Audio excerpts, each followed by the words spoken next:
Oh, it's the apocalypse, everybody. Hunker down, get inside, be scared. Give in to your deepest fears. Submit to all your most fantastical paranoias. Buckle under the weight of your unspeakable fear for all of the things that you thought never could be have come true.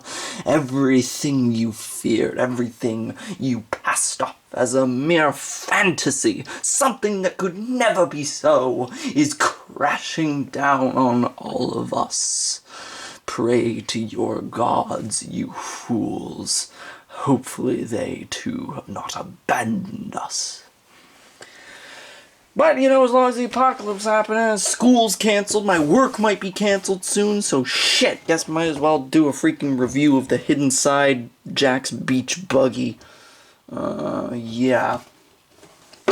I recently got around, pre-apocalypse, to watching all of the Hidden Side shorts on YouTube. Really helped to contextualize things. I wish I had watched those earlier. But regardless, it's just nice now that I have a general idea as to what's going on. But yeah, the set's got 3 minifigures, only the last of which I believe is exclusive. Right here we've got Jack Daniels.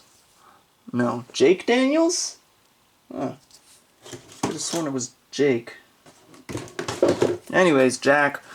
I really like his new hat hair mold. This is really, really cool. And it's not specific to him. It's even got kind of like a faux Raptors thing going on at the back right there. It's a nice sort of generic hat piece, and I think it's good. I can't wait to get possibly like a few recolors of this, because this is just really nice with like the hair sticking out there. It's very cool. It's very dynamic. I like the angle on it. It's a really nice piece. His face is good. That's sort of right there with the little scar, and then this one looking a little bit more excited and determined. Got his jacket right there, looks quite good. Same pants as before as far as I can tell, which is nice, and then he's got his phone right there, which works perfectly well. He's quite good. Then we have got Parker L. Jackson, who is also looking quite good. She also has a brand new head accessory combo. This time she doesn't have the hat, and she's got the headphones with the sort of lavender hair, and it looks quite good, actually. I really like that they're giving us some nice variations with these characters, sort of letting us sort of, you know, they're more or less mixing and matching the different parts of these characters to give us, like, new interesting combinations. And shit, I appreciate it. It's good. Parker is a great-looking minifigure. I think that she's got a good face here. I believe that this is a new face print, but if it's not, sue me. Like the same torso and legs that we had gotten before. Yeah, she's a good minifigure. I really like her. And then she's got the coral colored phone right there. So yeah, that's good. So then we've got the villain of the set, whose name is Scott Francis. Scott is like a mechanic. As you can see, he's got a really good face under there. I really like that. I like faces that are just sort of very subtly characteristic, you know? I feel like this could be used in a variety of circumstances. It's not overly kiddie, it's not overly stupid. I got chocolate on my hands. And if you're wondering, no, I'm not fat IRL. I just guess I ate chocolate recently. Oh no, I'm not washing my hands in the apocalypse. Either way, he's a really cool minifigure. I really like his face. I like his outfit. It's good. I always appreciate getting these sorts of more like grubby, grungy sort of attires. Then we got a face back here, which I don't like as much. Kind of excited, yeah. Then he's got a really cute sort of back detail right there with the little, I guess, stitched on emblem. I don't know. Patch. But yeah, so obviously you can take his head off, and you can put on what probably makes him the coolest Ghost minifigure that we've gotten so far, and yet in one of the smallest sets. This is just freaking cool. I love this. This is awesome. The two-headed sort of mold right here. Let me just show you what that looks like. Sans heads. it's really neat. The things that they're doing for this Hidden Side series, I don't even give like half a shit about the app, and yet these are such cool sets and such cool elements. This is what it looks like. As you can see, one is just a little bit more elevated than the other. Fits onto a minifigure quite easily right in there, as you can see. It's just kind of like got all sorts of like goopy, gnarled, trans, yellowish green sort of detail, and it's really quite nice. We've gotten both of the actual heads on here before, naturally, but of course this sort of mask with the mouth is exclusive and new, which is cool. As you can see, we got the green Kai hair on this one, much like how we got El Fuego in the, what was it, JB's Ghost Lab, I think. But yeah, this is just a really cool look for a Ghost minifigure. It's neat, it's interesting, it's dynamic. Yeah, it's cool. It's really cool, and I like what they did with it. It's creative and it's very appealing. It's the main reason why I got this set, honestly. It just stuck out so much, and I was just like, wow, that's cool. But yeah, then we got the actual set, which is not a disappointment by any means. Firstly, we've just got an Octan gas pump right here. Not really too much to say about this one. The Octan symbol up there is a print, which is nice. But yeah, there's not really too much else to this. You got your little keypad right there, and you got your little nozzle, and blah, blah, blah, blah, blah. Then we've got Jack's Beach Buggy, which is quite nice. As you can see, it's not that big, but I mean, was it really going to be that big in a set of this size? I mean, firstly, just get a nice little look at this. There's already quite a bit going on, like, visually, but it's got a nice little bit of character to it as well. Firstly, what I'd like to point out, which you could see I was already playing with, because how could you not, is this very fun,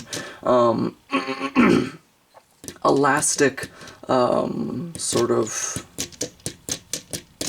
four-wheel all-terrain function, I guess you could call it. I don't know. Ugh. It's fun. It's nice. Makes you feel like you could really go over any terrain. It's quite simply accomplished. You can literally see how they do it right in there with the low friction joints there. This pops up, and it just obviously is brought back together by the elastics. Quite simple, but you know what? It's effective and it's cool, and it reminds me of Joker's Notorious Lowrider.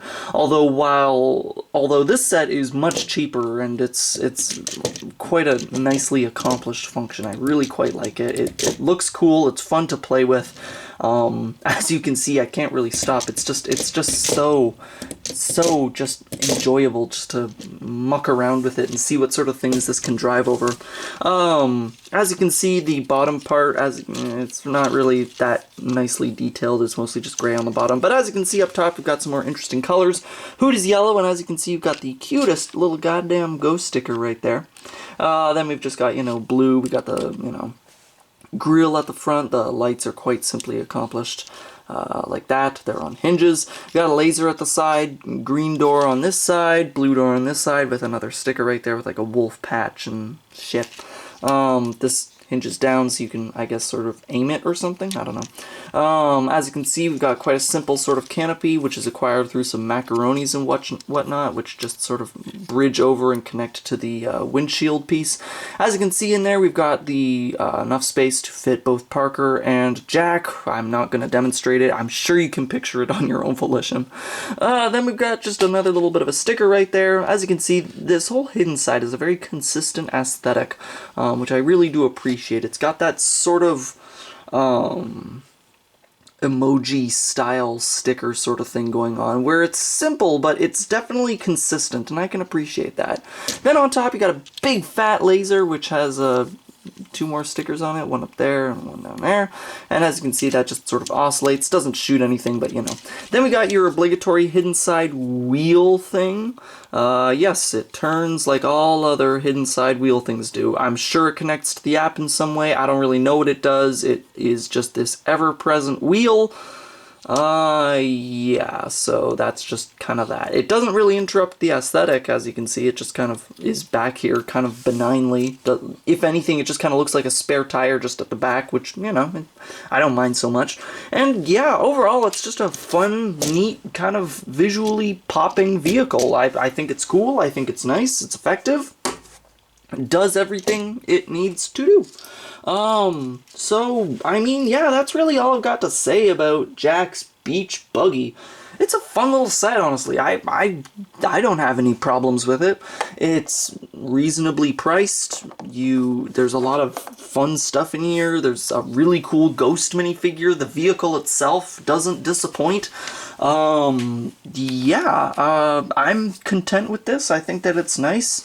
I have yet to find a hidden side set that I'm disappointed by. It's just a cool line. It's got a nice aesthetic. It's got a cool sort of plot, I guess you could say. I don't know. I don't really have many problems with these sets as a whole. I recently read this really I guess I can't say boomer anymore because that's cringe, but this really stupid article about how Hidden Side is like the death of Lego and how integrating apps into Lego and making it the cornerstone of play takes the creativity away from children. How could you blah blah blah, while completely neglecting the fact that kids still have every opportunity to be as creative as they could possibly want with any Lego set they get.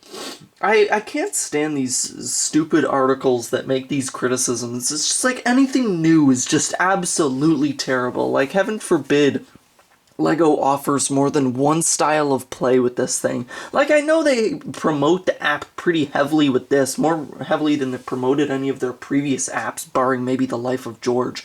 But, like, come on, for Pete's sake.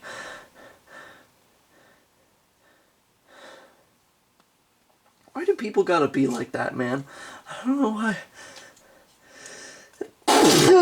Maybe I got the corona. But you know what I'm saying? It's stupid. Like, if a kid buys Lego already to take it apart and fuck around with the pieces and make whatever they want, then they're still gonna do that. Okay, this just gives like an alternative option for how you can actually play with things. I haven't bought the app. I haven't watched gameplay of the app. I haven't seen the app. I don't know anything about the app, and yet I am still fully able to appreciate these sets. There is nothing about them that is in any way a hindrance to regular play. Every single set that I've reviewed has made sure to have a model that is aesthetically interesting, has some degree of play value, has good minifigures. There's no reason why you can't enjoy these like standard Lego sets like I have, you know? And yet there are these people out here that are like, how dare Lego use apps? How could they do that to the children? And it's just like, literally shut up, okay? Lego is allowed to explore these different things, and I'm all for it as long as they maintain that they're still good sets. And that's what they are. They're good sets. Ugh, it's so obnoxious that when people try to be like this, you know? And it's just like, no, this is not going to be the downfall of Lego. Lego is not going to make every single Lego set into an app. And even if they did, if the sets are still good, I don't give a shit. It doesn't even really seem to affect the price on these Hidden Side sets. Like, I find Hidden Side is pretty, like, price-wise, it's quite congruent with things like Ninjago, which makes sense. It's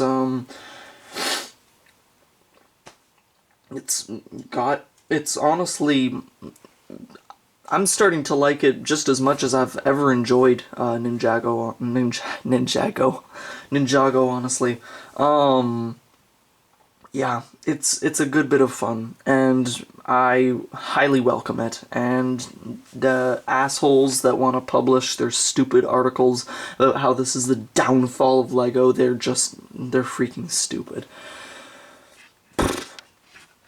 Anyways, so yeah.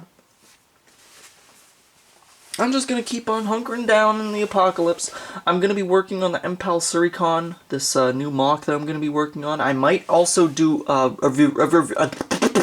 review might be coming out soon of my recent Beaver Hollow mock. Might actually get a fucking goddamn view for once in my life. But yeah, I guess that's really all I've got to say for now. Catch you numbskulls on the flip.